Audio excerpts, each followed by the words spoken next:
Are small balances in Medisoft driving you crazy, convoluting your reports, making you take extra time on your statements to sort through the ones that are, worth sending out? If it is, then you're going to really like our tip of the week. To use a write-off utility tool, you're going to go to the Tools menu, go down to the bottom of the list of services, and then select Write-off Utility. Once you get to the write-off utility screen, you're going to put a cutoff date. This cutoff date means you don't want it to load any of the transaction charge lines after this cutoff date. So for example, I'm going to use 12/31/2018. The next field you're going to get to is the case billing code. This is where you can select a specific case billing code to only pull in certain accounts. For example, if I only want it to load cash patients, I can select my cash billing code. Or if I only want to look at my workers' comp account, I can pull in my workers' comp billing code. If you want it to include all transaction lines, you're going to leave this field empty, and it will include everything. You can also narrow it down to a certain balance, a transaction balance. So that's what this next field is, transaction balance not to exceed. This means if you put an amount in here, it will only load charge lines that are $100 or less, for example, and just the opposite for the credit balance not to exceed. If you put a credit amount in this field, it will not load anything larger than the credit amount you list in this field. In my example, I'm going to leave all of these empty, so it will include everything. Once you're done loading your filters here in the top portion of the screen, you're going to click the refresh button, and that's when it's going to load your accounts. So here's an example of my accounts here for my write-off utility. And so in the first column, this is where you're going to find the date from. This is the service date. And the chart number is the next column, along with the first and last name of the patient. You also have the case number, the responsible amount, or excuse me, the responsible party.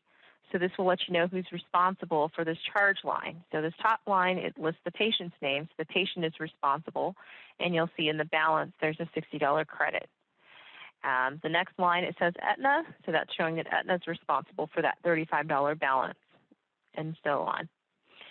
And the next column is the balance amount. And then you'll see the procedure code. This is for each charge line because, again, the screen is going to load each charge line, not the entire account balance, but each charge line that has an outstanding balance.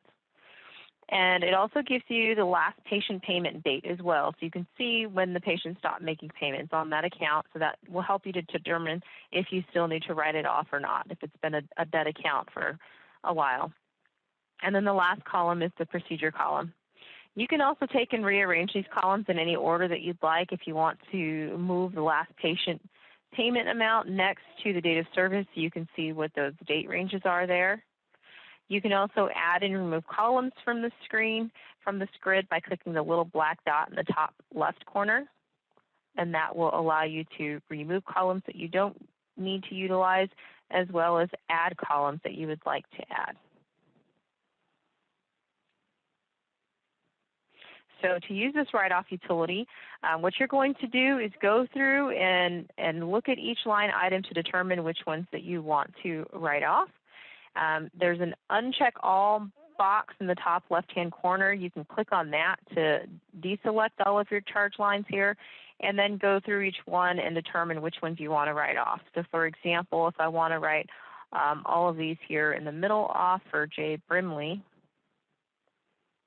I can go ahead and select those line items. This account is fairly old, and I don't think I'm going to be getting that payment from Medicare. It's past timely filing, so I'm going to go ahead and write those ones off. And then once you've determined which ones you want to write off, the very bottom left corner of the screen, this is where you're going to be able to select your write-off codes. So there's two fields here. You need to populate both of those before the utility will allow you to use it. So the first one is your credit reversal code. This is going to give you a drop-down for to access all of your reversal codes, or all of your adjustment codes, excuse me, that are from your Medisoft. If you need to add a new code, so if we wanted to create a new credit reversal code, you would do that in your Medisoft under the list menu and procedure payment adjustment codes. This is where it's going to pull those list of codes from, and this is where you can create new codes for this write-off utility if you'd like to start with a brand new code for those.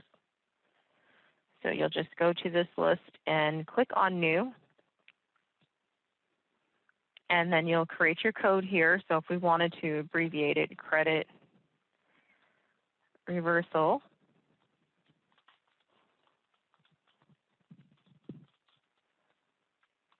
And this is going to be an adjustment. It's not an insurance adjustment because it's not pulling from an EOB or an ERA. This is an internal adjustment that you're doing using your write-off utility code. And since this is a credit reversal code, we're going to make it positive. So we're going to uncheck this box here where it says make adjustment negative to make it a positive amount. That way it's going to offset the credit, which is listed as a negative amount on the account already. So this is what's going to reverse it. And then we're going to hit save. And same thing with the other code. You do the same thing to create the second code for your write-off code. I already have one listed in my account here, so I'm going to use my small balance write-off code. You can even make one that says bad debt write-off as well. The next field is the write-off description. This is where it defaults to this description in your Medisoft, but this is what's going to populate in your patient's accounts on these charge lines once it does do the write-off. This is what it'll say in here. You can put anything you'd like in here if you want to change the verbiage to this. This is just a default suggestion. And so the next thing you want to do before you actually do the write-off is print a report. We're going to hit the print button at the bottom middle here of the screen, and it's going to generate this write-off report from the write-off utility. You'll notice it only lists the one patient that I've selected and all the charge lines that I've selected. It does not list all of the charge lines on the screen, just the ones that I have a check mark in the box for.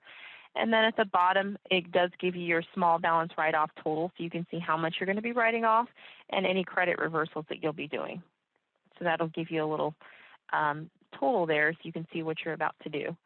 So we do suggest keeping this report. You can print it. If you want to save it as a PDF, you can do that as well. Just hit the print button at the top here. Your print screen is going to pull up, and then you can go ahead and change it to print to PDF if you'd like, and then go ahead and hit OK and let it know where you want to save it. So I'm going to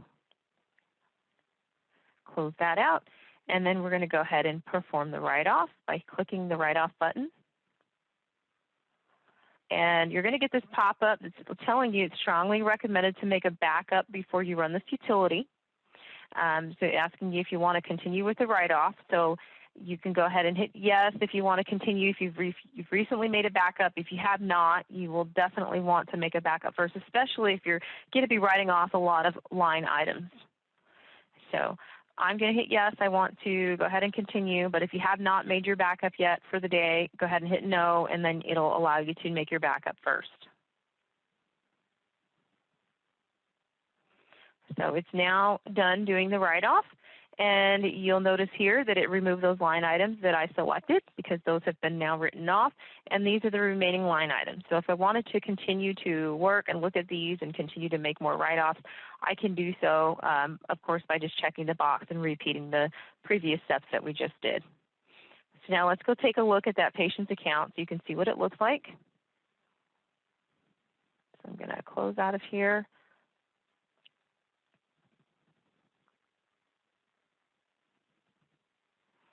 And you will see here my line items at the bottom of the screen, starting with this line here. All of my small balance write-off codes are there, and you'll notice in the description column, I have my adjustment made by write-off utility. That's that same description that pulled from that write-off utility screen, as well as my amounts. And if you click on one of these and hit the apply button, you can see where it applied that write-off to.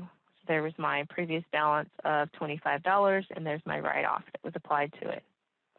And of course, if you find that you've made a mistake and wrote off the wrong line items, everything here is reversible.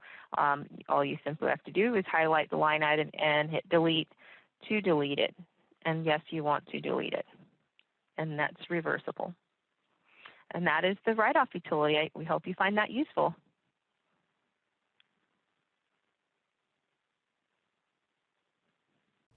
Thanks for watching our video. We hope you enjoyed it. Let us know if you have future video suggestions.